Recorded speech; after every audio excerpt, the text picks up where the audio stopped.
the Sci-Fi Invasion. I'm your host, Joey Hollywood, and I'm trying to get through all 50 movies in this 50 movie box set from Mill Creek in 50 weeks.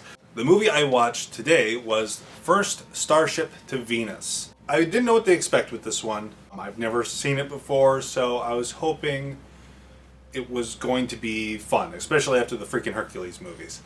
And it's okay. I'll get that out of the way. This movie's fine. It's not. It has a similar vibe to Voyage to the Prehistoric Planet. That being it's a Russian film with some interesting effects. It's not as good as Voyage to the Prehistoric Planet, though. It drags a bit. And unfortunately, because the moment the movie starts, I'm like, oh, I'm digging the music.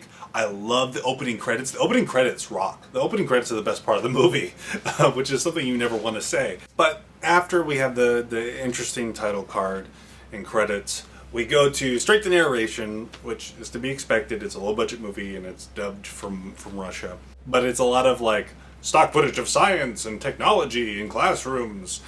And it's the world's best minds from every continent. They're going to go into outer space and figure out what this message is from Venus. While in space, they find out that this message is actually an invasion plan that Earth was never meant to hear. They're going to invade Earth, and they can't turn back, so they keep on going towards Venus, but when they get there, the planet is essentially dead. There's nothing there.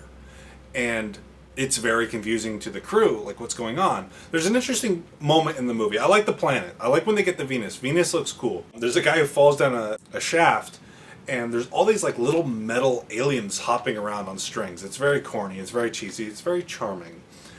And he captures one, and he tries to climb out, but the spaceship lands on top of him and shoves him deeper into the hole. And you think that would be, like, a big point in the movie, but he just gets out, like, seconds later. If this was, like, a newer movie, that would be a whole scene unto itself, him trying to get out. So they get there, and they find out that the aliens were intending to invade Earth, but they went extinct because of their own hubris. They actually nuked their own planet by accident. The Doomsday Machines are still present on Venus, and they got their guns aimed toward Earth, essentially.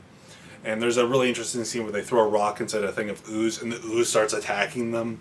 This movie would probably be more interesting if at a higher budget and made now. They realize that they have to, essentially stop this chain reaction on Earth. They also chain reaction on Venus, not Earth, and it's interesting enough.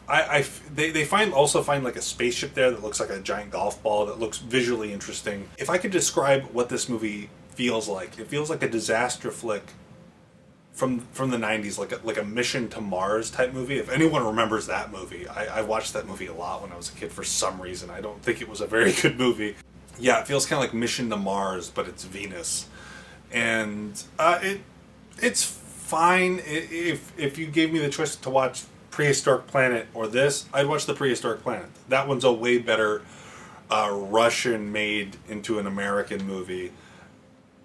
This one's just fine. There's interesting things in it, but it's not as fun to watch, in my opinion. But it's fine. That's really all I have to say about it. I'll see you next time, though. Remember, please be kind and rewind. You gonna turn off the camera now?